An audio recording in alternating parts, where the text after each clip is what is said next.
Hello student, welcome to Atul education. तो friend, आज की वीडियो में हम लोग डिस्कस करेंगे 11th एडमिशन प्रोसेस से रिलेटेड एक इंपॉर्टेंट पॉइंट है कोटा एडमिशन। कोटा एडमिशन क्या होता है और कोटा एडमिशन में कैसे एडमिशन लिया जाता है, और कोई स्टूडेंट यदि चाहता है कि उसको डायरेक्टली एडमिशन मिल जाए, मतलब वो जो नॉर्मल रेगुलर राउंड है उसके मेरिट लिस्ट का वेट न करके मेरिट लिस्ट से पहले एडमिशन लेना चाहता है, तो ऐसे में क्या सोल्यूशन है, कैसे वो डायरेक्टली एडमिशन ले सकता है। तो सबसे पहले कोटा का सिस्टम हम लोग समझते हैं कि कोटा मीन्स होता क्या। कोटा क्या होता है? कोटा मतलब एक पर्टिकुलर, ठीक है, कुछ चीजें रिजर्व रखी जाती है, कोटा दिया जाता है, रिस्ट्रिक्शन दिया हुआ रहता है। कोटा एडमिशन जो होता है इसमें अलग अलग टाइप्स है, जैसे for example in house quota है, दूसरा होता है यहाँ पे माइनॉरिटी कोटा होता है, मैनेजमेंट कोटा होता है। तो जो स्कूल कॉलेजेस होते हैं या जो कॉलेजेस हैं जूनियर कॉलेजेस, इनके पास ऑप्शन होता है इन तीन कोटा के अंदर रजिस्टर्ड सीट के अंदर स्टूडेंट को डायरेक्ट एडमिशन देने का। मतलब क्या होता है मैं बताता हूँ स्टूडेंट। यहाँ पर पहले हम लोग एक एक कोटा को हम लोग पकड़ते हैं कि कौन सा कोटा क्या होता है, उसमें कितनी % सीट रिजर्व रहती है, उसमें एडमिशन के लिए क्या प्रोसेस है, उससे क्या बेनिफिट है, ये सब चीजें आपको जानना जरूरी है। बहुत इंपॉर्टेंट है टॉपिक यदि आप चाहते हो कि कोटा एडमिशन के थ्रू एडमिशन कराने के लिए। एक होता है मैनेजमेंट कोटा। अब ये मैनेजमेंट कोटा क्या होता है? जो ट्रस्ट होता है, जिसके कॉलेज होते हैं उनके पास 5% सीटें, कितना 5% सीटें रिजर्व होती है। वो अपने पसंद के पर्सन को, अपने पसंद के स्टूडेंट को, अपने पहचान वाले स्टूडेंट को,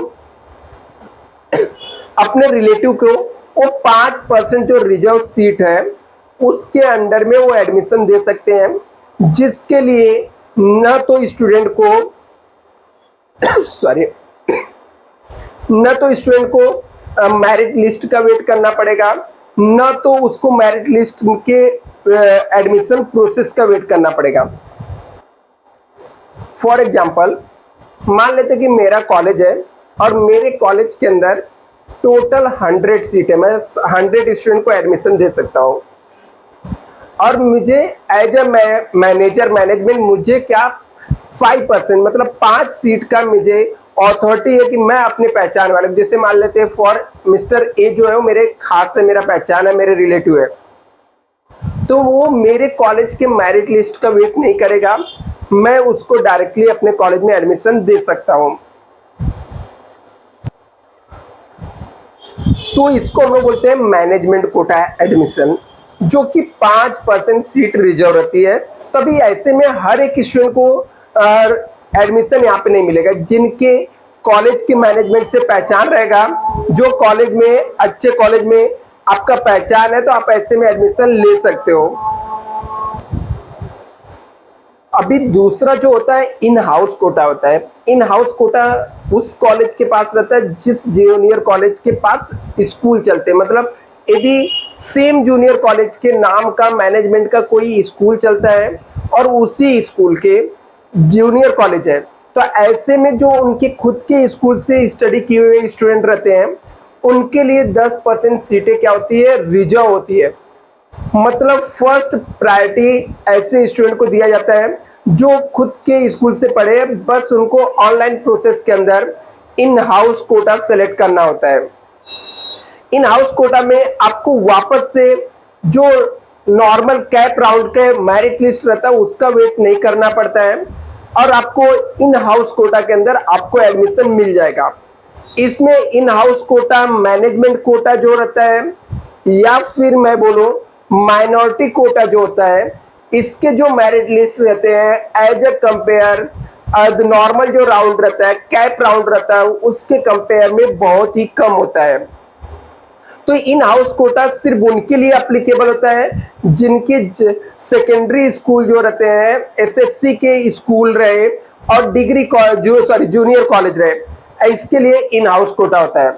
थर्ड आता है माइनॉरिटी कोटा है, जो कि सबसे ज्यादा सीटें रिजर्व होती है माइनॉरिटी कोटा के लिए 50%। एक किसके पास रहता है? जो इंस्टीट्यूट माइनॉरिटी कोटा के अंदर रजिस्टर्ड रहेगा, सिर्फ उसके लिए। ऐसे ऐसे कॉलेजेस जो माइनॉरिटी कोटा के लिए रजिस्टर्ड है, ऐसे कॉलेज में 50% कितना 50% सीटें रिजर्व होती है माइनॉरिटी स्टूडेंट के लिए। अभी ये माइनॉरिटी कोटा क्या होता है पहले समझना पड़ेगा। ये जो माइनॉरिटी इंस्टीट्यूट रहते हैं ये दो तरीके के होते हैं, एक लिंग्विस्टिक माइनॉरिटी होता है, एक रिलीजियस माइनॉरिटी होता है। लिंग्विस्टिक माइनॉरिटी मीन्स क्या होता है, जैसे कुछ कॉलेज जो है महाराष्ट्र के अंदर वो लैंग्वेज बेस पे अपने आप को रजिस्टर्ड किए, उनके इंस्टीट्यूट उनके वेबसाइट से आपको पता चल जाएगा कि वो पर्टिकुलर कॉलेज कौन से कोटा के अंदर रजिस्टर्ड है। जैसे for example linguistic minority means क्या, कुछ ऐसे कॉलेज है जो अपने आप को हिंदी लिंग्विस्टिक माइनॉरिटी का शेड्यूल के अंदर डाल के रखे, किसमें, हिंदी माइनॉरिटी शेड्यूल के अंदर। कुछ कॉलेज सिंधी माइनॉरिटी शेड्यूल के अंदर डाल के रखे, कुछ कॉलेज गुजराती माइनॉरिटी कोटा है, तो कुछ कॉलेज को उर्दू माइनॉरिटी कोटा है। तो हर एक कॉलेज के अलग अलग माइनॉरिटी लैंग्वेज के बेस पे उनके कोटे रिजर्व है। कोई भी कॉलेज मराठी के लिए लिंग्विस्टिक कोटा नहीं रहेगा। याद रखना ऐसे लैंग्वेज का कोटा होता है जो बोलने वाले बहुत कम रहते हैं। तो महाराष्ट्र के अंदर मराठी लिंग्विस्टिक कोटा कोई भी कॉलेज आपको नहीं मिलेगा। जितने भी कॉलेज रहेंगे या तो हिंदी लिंग्विस्टिक माइनॉरिटी कोटा रहेगा, सिंधी लिंग्विस्टिक माइनॉरिटी कोटा रहेगा, उर्दू लिंग्विस्टिक माइनॉरिटी कोटा रहेगा, गुजराती लिंग्विस्टिक माइनॉरिटी कोटा रहेगा। इस तरीके से कॉलेज रजिस्टर्ड रहेंगे। अभी इसके अंदर क्या, जब कोटा एडमिशन प्रोसेस आपकी स्टार्ट होंगे, नॉर्मल एडमिशन प्रोसेस के साथ में कोटा एडमिशन प्रोसेस स्टार्ट होता है। इसमें भी आपको कॉलेज को प्रायोरिटी रहता है कि लैंग्वेज के बेस पे उनके जो कोटा सीट है उस स्टूडेंट ने यदि अप्लाई किया है तो सबसे फर्स्ट प्रायोरिटी उनको देना है। इसमें मेरिट लिस्ट बहुत ही कम होता है, इसके एडमिशन प्रोसेस अलग से होते हैं। आपको नॉर्मल मेरिट लिस्ट का वेट नहीं करना रहता है, इसके मेरिट लिस्ट भी अलग से इंस्टीट्यूट की तरफ से पब्लिश किया जाता है। जैसे समझने के लिए समझते हैं, मेरे पास टोटल 100 सीट है, उसमें से मेरा 50% सीट हिंदी लिंग्विस्टिक माइनॉरिटी के लिए रिजर्व है। तो मुझे सबसे फर्स्ट प्रायोरिटी क्या रहेगा, यदि मेरे पास टोटल 60 स्टूडेंट का फॉर्म आया तो मैं सबसे पहले वो 50 स्टूडेंट को निकालूंगा जो जिनके हिंदी लैंग्वेज रहेंगे, और मैं उनके जितने भी परसेंटेज के अंदर मेरिट लिस्ट मिलेगा मैं सबसे पहला प्रायोरिटी उनको एडमिशन देने की कोशिश करूंगा। यदि मेरा सीट वो फुल हो गया 50, उसके बाद की बची हुई सीट जो रहेगी उस पे नॉर्मल स्टूडेंट क्या कर सकते हैं, पार्टिसिपेट कर सकते हैं। यदि मैंने ट्राई किया कि मैंने कोटा एडमिशन के अंदर मेरे पास सिर्फ 30 स्टूडेंट ही आए, मेरे पास सीट कितना रिजर्व था, 50 सीट रिजर्व था, लेकिन मेरे पास स्टूडेंट कितने आए, 30 लोग एडमिशन लेने आए हिंदी लैंग्वेज वाले, क्योंकि मेरा कॉलेज जो है हिंदी लैंग्वेज माइनॉरिटी है। तो बाकी के बची हुई 20 सीट मुझे सरेंडर करना पड़ेगा नॉर्मल स्टूडेंट के एडमिशन के लिए। तो इसके पूरे प्रोसेस रहते हैं जिसके अंदर आप कोटा एडमिशन का बेनिफिट ले सकते हो। इसमें आपको डायरेक्ट भी एडमिशन मिल जाता है, आपके परसेंटेज कम रहेंगे तो भी आपको एडमिशन मिल जाएगा। इसमें भी कुछ कॉलेज के मेरिट लिस्ट हाई जा सकते हैं, जैसे मान लेते हैं हिंदी लैंग्वेजिस्टिक माइनॉरिटी की मेरे पास 50 सीट है, लेकिन मेरे पास 500 एप्लीकेशन आ गए, तो अभी वो मुझे 500 में से एटलीस्ट अदर लैंग्वेज वालों को नहीं, लेकिन हिंदी लैंग्वेज वालों में से जो अच्छे रहेंगे, टॉप रहेंगे, बेस्ट रहेंगे, उनके हिसाब से मेरिट लिस्ट के थ्रू आपको एडमिशन देना पड़ेगा।